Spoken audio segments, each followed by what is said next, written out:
So, Rick, you want to talk about why you would want to rent equipment for the day or hire a crew versus buying a bunch of gear that you got to store and learn how to use. Right. So I don't own a drone. I'm a gear guy, and I don't own a drone.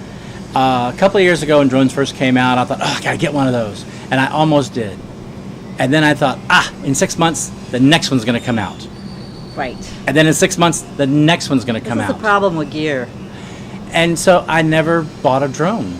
But I've hired people with drones to come out for the day. Mm-hmm. But you know what I saved? While they may have cost a few $100s to hire the drone person, what I saved was the 10, 20, 30 hours of learning to fly it, the hours of charging batteries, the picking it up, the gluing it back together when it crashed the first few times, because that happens.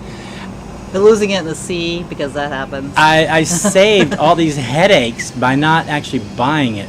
And it changes. You know, when they first came out, there was this, and now there's this, and now there's this, and which one do you really get? And you know, the camera that goes on the drone is one thing. Flying the drone is a whole different skill. And my skill set is not a drone operator. Right. My skill set is directing people to be the best they can be on camera. Right. Very important distinction. So I hire people. I'm doing a shoot a couple of days from now, and we've hired a cameraman. He's got a drone. Look at that. Perfect. He's got a 3-axis gimbal stabilizer. He's got, a camera that fits on these things. And he knows how to use them. I could learn, but that's not my sweet spot. That's not my whatever you want to call it. Not your zone of genius. Your zone of genius is directing people to be their best on camera. Right. You're really good at that. So when we talk about renting or hiring, hire the guy that's got the gear. If you hire the camera guy, I'm hiring this camera guy for Friday, and I won't tell you what I'm paying him, but he's got $10,000 worth of gear. I can tell you I'm not paying him nowhere near a tenth of what he's got invested in his gear. And I'm not paying him for the hours he's had to learn to use all this gear. Yeah, because that's unbillable time, learning to use the gear. Right. So hire what you need. There's a reason that Pepsi doesn't have a commercial division that they shoot their national TV spots for.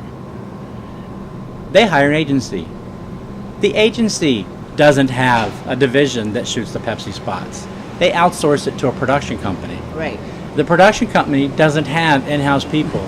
They hire everybody on a per-job basis. Which is what you did for so many years. Right. I mean, I was one of the end-of-the-line people for the production houses, but I worked with the directors in the same production houses over and over. And I also had regular accounts. I had accounts with like Hallmark and Pepsi and McDonald's and I can't even think of the other ones. But when they would hire the production company, they would suggest, they didn't mandate, but they would suggest to hire Rick because I already knew their inventory and their product for certain things. So that's a different way, but they still outsource all that. Right. So outsourcing is good. Outsourcing saves you time. Outsourcing saves you money at the end. So there was one day we were moving and we were having a garage sale. And it's back in Pennsylvania, and you have this really expensive piece of gear, because gear gets outdated. Words to live by. Outdated gear. It goes So, like that. I used to have this underwater, because I don't have it anymore, this underwater housing for a camera that I bought in like 1992. At the time, I paid a couple $1,000s for this housing and another $1,000 probably for the lights to go on it. Now, I did a lot of diving. I shot a lot of underwater footage. But what happened? It was very painful for him, but it was out of date. Nobody wanted it. It was this big. Am I in the camera? It was like this. Well, it was not this big. It was out of the camera shot. I mean, it was huge, and it was clunky. You could imagine. I mean, from 1992.